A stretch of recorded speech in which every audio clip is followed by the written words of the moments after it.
Good morning students. Economics में कल हमने हमारी फर्स्ट क्लास की थी जिसके अंदर हमने डिस्कस किया था definition of economics, that what are the different definition of economics, what are its basis to define them. Okay, we are going to discuss about 5 basis. First one is wealth oriented, welfare oriented, scarcity based, wantlessness based and development based. There are 5 bases to define the economics in a proper way. From that basis we have studied the first very basis, that is wealth oriented definition. Okay, today we are going to discuss about 2 bases. First one is physical welfare based and second one is scarcity based. Okay, so first of all we are going to discuss about welfare based.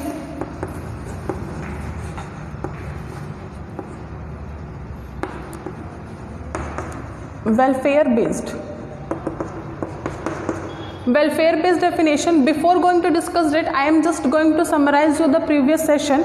In previous session we discussed about wealth oriented, in which what the economist says that economics is nothing just the wealth. ठीक है, economics is nothing just to earn wealth. कि economics कुछ नहीं है, सिर्फ और सिर्फ क्या है, आपका पैसा कमाना.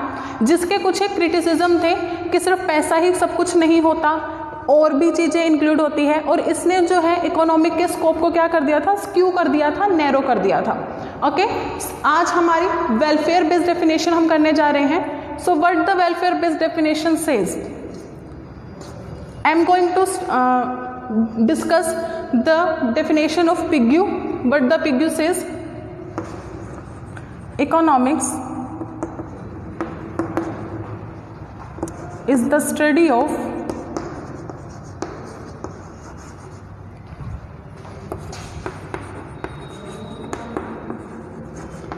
physical welfare, and that study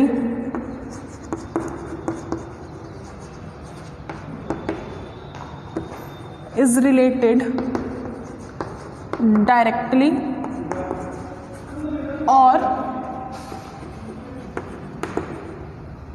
indirectly to the currency. Okay, economics क्या है, एक स्टडी है फिजिकल वेलफेयर का, कि हम वेलफेयर भी करना चाहते हैं.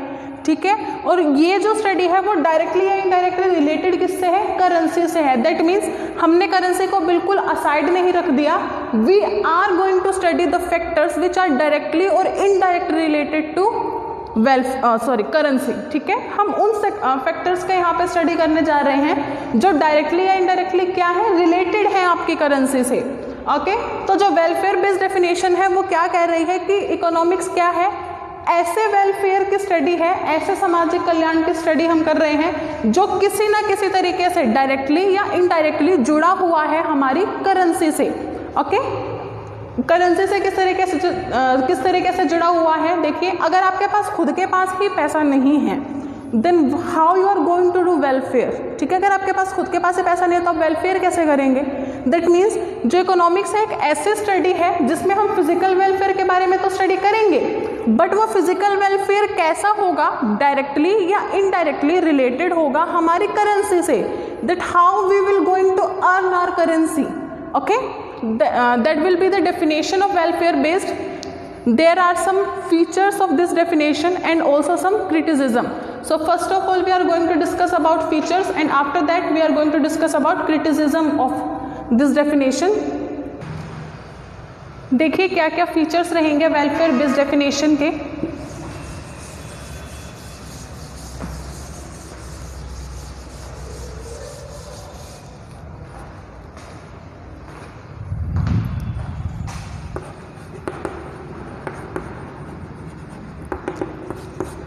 First,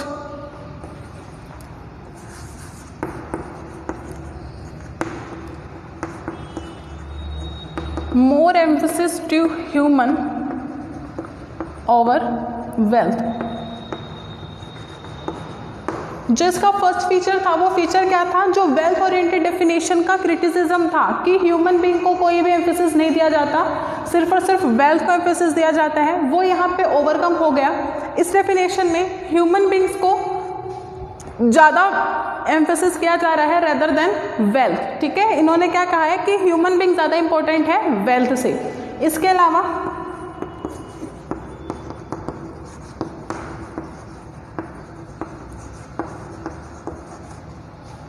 social, normal and real study of human being,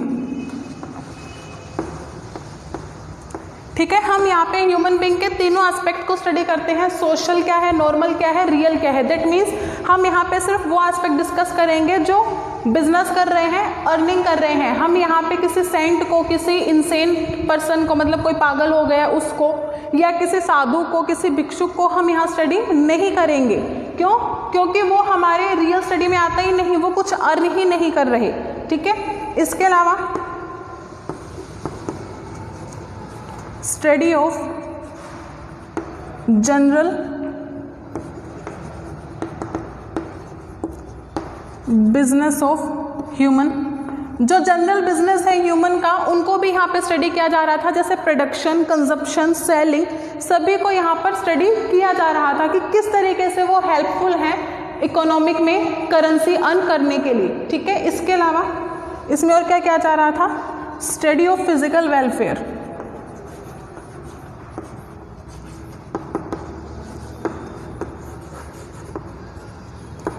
physical welfare को यहाँ स्टडी किया जा रहा था। ये कहा जा रहा था कि अगर आप लोग पैसा कमा रहे हैं तो उस पैसे का यूज कीजिए किस चीज में? वेलफेयर करने में। कि वेल्थ जो है, ठीक है आप वेल्थ अर्न कर रहे हैं, बट उस वेल्थ का कुछ 1% आप यूज कीजिए वेलफेयर में। नो डाउट कि यहाँ पे जो वेल्थ ओरिएंटेड डेफिनेशन थी उसके क्रिटिसिज्म कुछ एक ओवरकम किए गए, बट प्रोफेसर रॉबिन्स हैं जिन्होंने स्कार्सिटी बेस्ड डेफिनेशन दी थी, उन्होंने इसको क्रिटिसाइज किया, उन्होंने इसका विरोध किया। उन्होंने इसका विरोध क्यों किया? उन्होंने कहा कि वेलफेयर करना ठीक है, बट वेलफेयर जो है उसे आप करेंसी से रिलेट नहीं कर सकते। वेलफेयर करना, भलाई करना क्या है? ये एक इमोशनल फीलिंग होती है, ये एक साइकोलॉजिकल थॉट होता है जिसे हम क्रिएट नहीं कर सकते, ठीक है। बट इकोनॉमिक्स क्या कहती है कि आप अपने रिसोर्सेज और वांट्स के बीच में किस तरीके से बैलेंस कर रहे हैं, दैट इज योर इकोनॉमिक्स। तो उन्होंने इसको क्रिटिसाइज किया, उन्होंने इसका विरोध किया, ठीक है। और उनका विरोध का मेन रीजन ये था कि जो वेलफेयर है वो क्या है? हमारी एक इमोशनल फीलिंग होती है, हमारा एक साइकोलॉजिकल थॉट होता है जिसे हम चेंज नहीं कर सकते, ठीक है। हम क्रिएट नहीं कर सकते उसे करेंसी के थ्रू, ओके। जबकि इकोनॉमिक्स क्या कहती है कि आपकी रिसोर्स और वांट्स के बीच में आप किस तरीके से बैलेंस कर रहे हैं, ठीक है। तो फीचर्स के साथ साथ कुछ इसके कुछ क्रिटिसिज्म भी हैं, वो क्रिटिसिज्म हम डिस्कस करेंगे कि कौन कौन से क्रिटिसिज्म होते हैं। देखिए प्रोफेसर रॉबिन्स ने इनके क्या क्या क्रिटिसिज्म दिए। जब प्रोफेसर रॉबिन्स ने इसके कुछ क्रिटिसिज्म दिए तो जो रेस्ट ऑफ द इकोनॉमिस्ट थे उन्होंने भी उनको फॉलो किया, उनको सपोर्ट किया। देखिए जब आप वो क्रिटिसिज्म स्टडी करेंगे तो आपको भी लगेगा कि हाँ एग्जैक्टली ये बात यहाँ हो रही है। तो अब हम क्रिटिसिज्म डिस्कस करने जा रहे हैं फीचर्स के बाद कि क्रिटिसिज्म क्या क्या रहते हैं।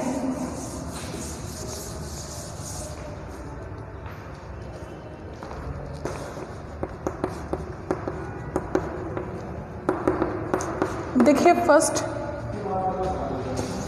Classification of resources on the basis of physical and non physical nature. First जो इसका क्रिटिसिज्म था वो यही था कि हम जो है रिसोर्सेज को फिजिकल और नॉन फिजिकल बेसिस पे क्लासिफाइड ही नहीं कर पा रहे थे। अगर हम फिजिकल रिसोर्सेज को कर रहे थे कंसीडर तो हमारे नॉन फिजिकल रह जाते, अगर नॉन फिजिकल को कंसीडर करते तो हमारे फिजिकल, ठीक है। दैट मीन्स हम दोनों के बीच में एक बैलेंस एस्टेब्लिश नहीं कर पा रहे थे कि किस तरीके से हम बैलेंस एस्टेब्लिश करें ताकि हमारे जो रिसोर्सेज हैं उनको हम प्रॉपर स्टडी कर सकें। इसके अलावा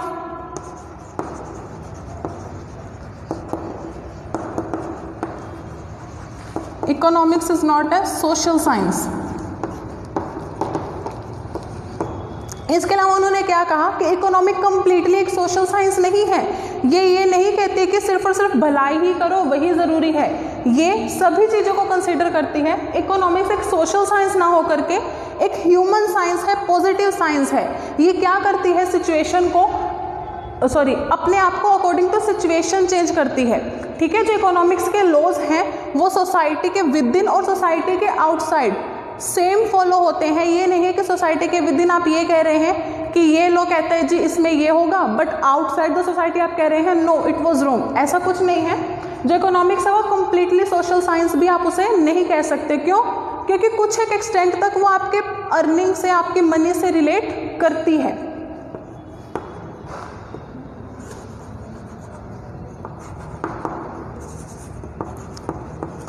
connecting economics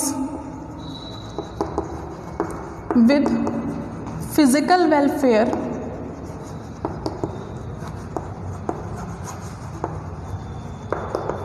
is inappropriate.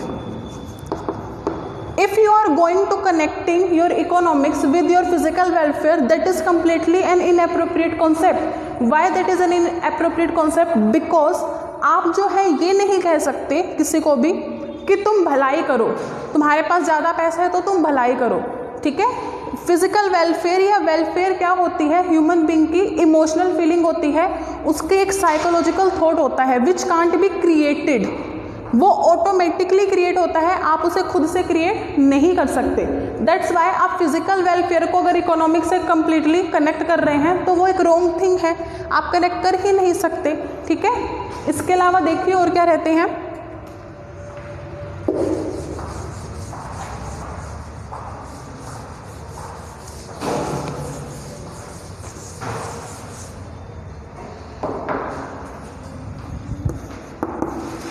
Economics is strong towards its objective. Economics जो है वो अपने ऑब्जेक्टिव के टुवार्ड्स काफ़ी स्ट्रॉन्ग होती है। How that is strong towards it's objective, ये देखिए। इकोनॉमिक्स जो है अपने आप को अकॉर्डिंग टू सिचुएशन चेंज करके स्टडी करती है। ठीक है, कि इस सिचुएशन में क्या होना चाहिए। जैसे मैं आपको एग्जांपल देती हूँ, लॉ ऑफ डिमांड। ये एक डिमांड लॉ होता है इकोनॉमिक्स में, जो ये कहता है कि अगर प्राइस बढ़ेगा तो जो डिमांड है वो कम होगी, और अगर प्राइस कम होगा तो डिमांड आपकी इंक्रीज होगी। और एग्जैक्टली ऐसा होता भी है। मैं आपको एक एग्जांपल दे रही हूँ, आप समझना। आपके पास 100 रुपये हैं, ठीक है, आप क्या है, आपका जो पिज़्ज़ा था वो पहले 50 रुपये में आता था एक पिज़्ज़ा, तो आपके पास 100 रुपये थे तो आप 2 पिज़्ज़ा परचेज कर रहे थे। ओके, तो आपकी डिमांड क्या थी, वो थी 2 थी। जैसे ही पिज़्ज़ा का प्राइस जो है 120 हुआ, आपके पास अभी भी इनकम कितनी है, 100 रुपये ही है। अब आप क्या करेंगे, 2 के बजाय 1 पिज़्ज़ा परचेज करेंगे। ठीक है, तो क्या कहता है कि जैसे जैसे प्राइस इंक्रीज होता है हमारी डिमांड कम होती जाती है, और प्राइस डिक्रीज होता है हमारी डिमांड इंक्रीज होती जाती है। तो इकोनॉमिक्स जो है वो सिर्फ और सिर्फ अपने ऑब्जेक्टिव से रिलेटेड होती है, वो अकॉर्डिंग टू सिचुएशन अपने आप को स्टडी करवाती है। ठीक है, हम ये नहीं बोल सकते कि हमेशा वेलफेयर ही करना है, हमेशा पैसा ही कमाना है। अकॉर्डिंग टू सिचुएशन ये वेरी भी करती है, चेंज भी होती रहती है। And last one is skewed the scope of economics.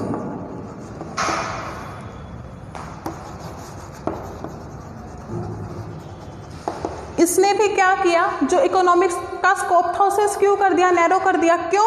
जो मैंने पहला क्रिटिसिज्म करवाया था कि फिजिकल और नॉन फिजिकल के बीच में क्लासिफिकेशन नहीं हो रहा था, सोशल और एंटी सोशल के बीच में क्लासिफिकेशन नहीं कर पा रहे थे आप, कॉमन अनकॉमन ऑब्जेक्टिव्स के बीच में क्लासिफिकेशन नहीं कर पा रहे थे। दैट मीन्स आप सिर्फ एक पॉइंट ऑफ व्यू लेकर के स्टडी कर रहे थे, सेकेंड पॉइंट ऑफ व्यू को आप नेग्लिजेंट कर रहे थे, उसको आप इग्नोर कर रहे थे। इसलिए इसने क्या किया, इकोनॉमिक्स के स्कोप को नैरो कर दिया, विच कांट बी टेकन। ठीक है, जिसे हम सही नहीं कह सकते। ओके, तो ये आपकी वेलफेयर ओरिएंटेड डेफिनेशन थी। I am going to summarise it within 2 minutes. देखिए, वेलफेयर ओरिएंटेड डेफिनेशन क्या कह रही थी कि आपको जो है वेलफेयर करवाना है। ठीक है, ये किससे रिलेटेड है, आपके वेलफेयर से रिलेटेड है, और डायरेक्टली और इनडायरेक्टली आपकी करेंसी से भी कहीं ना कहीं लिंक है। डायरेक्टली और इनडायरेक्टली आपकी करेंसी को लिंक करती है। ओके, फिर हमने इसके फीचर्स किए थे कि ये ह्यूमन बीइंग को ज़्यादा एम्फेसाइज करती है, उनके हर एक एस्पेक्ट को स्टडी करती है, उनके बिजनेस को स्टडी करती है, फिजिकल वेलफेयर को स्टडी करती है। डन। बट प्रोफेसर रॉबिन्स ने इसके कुछ क्रिटिसिज्म दिए थे। वो क्रिटिसिज्म क्या थे कि फिजिकल और नॉन फिजिकल रिसोर्सेज के बीच में ये क्लासिफिकेशन नहीं कर पा रही थी कि हम कौन सा कंसिडर करें, कौन सा छोड़ दें। फिजिकल एंड नॉन फिजिकल का अगर मैं आपको एग्जांपल दूं कि ये सिर्फ प्रोडक्शन कंजम्पशन को अज्यूम कर रहे थे, ये हमारी सर्विसेज को कंसिडर नहीं कर रहे थे। ओके। इसके बाद उन्होंने क्या बोला कि एक सोशल साइंस नहीं है, ये एक ह्यूमन साइंस है, ह्यूमन बीइंग के नेचर के अकॉर्डिंग है ये। इसके अलावा आप फिजिकल वेलफेयर और इकोनॉमिक्स को, करेंसी को एक साथ कनेक्ट नहीं कर सकते। रीज़न क्या है? क्योंकि फिजिकल वेलफेयर करना आपका एक साइकोलॉजिकल फैक्ट होता है, इमोशनल फीलिंग होती है, ठीक है, जो क्रिएट नहीं की जा सकती, वो अपने आप क्रिएट होती है। इसके बाद हमने किया कि ये सिर्फ और सिर्फ अपने ऑब्जेक्टिव के टुवार्ड्स इंक्लाइंड होती है, रेस्ट ऑफ द थिंग्स से कुछ लेना देना नहीं है। एंड लास्ट वन इज कि इसने भी क्या किया, इकोनॉमिक्स के स्कोप को नैरो कर दिया, छोटा कर दिया। ठीक है, तो ये आपकी वेलफेयर बेस्ड डेफिनेशन थी। Now we are going to discuss about scarcity based definition. Okay, now we are going to discuss about scarcity based definition. Okay students, ये हमारी वेलफेयर बेस्ड डेफिनेशन थी। स्कार्सिटी बेस्ड डेफिनेशन हम कल करने वाले हैं। Why? Because as I yesterday said to you that we are not going to be run like a horse, we are just going to understand our concept कि हमारे concept क्या है, हमें भागना नहीं है, हमें सिर्फ अपने concepts को clear करना है। That's why आज भी हम सिर्फ एक ही definition करेंगे, that is welfare based definition. Okay, tomorrow we are going to discuss about scarcity based definition and tomorrow is the only day to discuss scarcity based. सिर्फ हम वही डिस्कस करेंगे, उसके अलावा कोई डेफिनेशन हम डिस्कस नहीं करने वाले। स्कार्सिटी बेस्ड डेफिनेशन में हम लोग क्या डिस्कस करने वाले हैं, हम उसके अंदर ये डिस्कस करेंगे कि स्कार्सिटी बेस्ड डेफिनेशन दी किसने थी, उस डेफिनेशन को एक्सप्लेन किस तरीके से किया गया, कंपैरिजन करेंगे हम फिजिकल वेलफेयर और स्कार्सिटी बेस्ड डेफिनेशन का। ठीक है, कि कंपैरिजन में सिमिलरिटीज क्या हैं, डिफरेंसेस क्या हैं। Okay, so as usual I said yesterday to you that you have to pre-study. ठीक है, आपको पहले स्टडी करना पड़ेगा कि मैं आज क्या पढ़ाने वाली हूँ। So your homework is to prepare the notes for that definition and study the scarcity based definition thoroughly. You just need to study it, no need to cram it कि हाँ इसमें ये है, ये है, ये है, ये है। No, you are not going to do that. You just go through with it, just read it once. Okay, so when I am going to study you, you don't think that the sky is looking like pink. ऐसा कुछ ना हो आपके साथ, आपको समझ में आए वो चीज़। ठीक है, so we are going to shut up our session. Thank you. Have a nice day and please do your homework very carefully.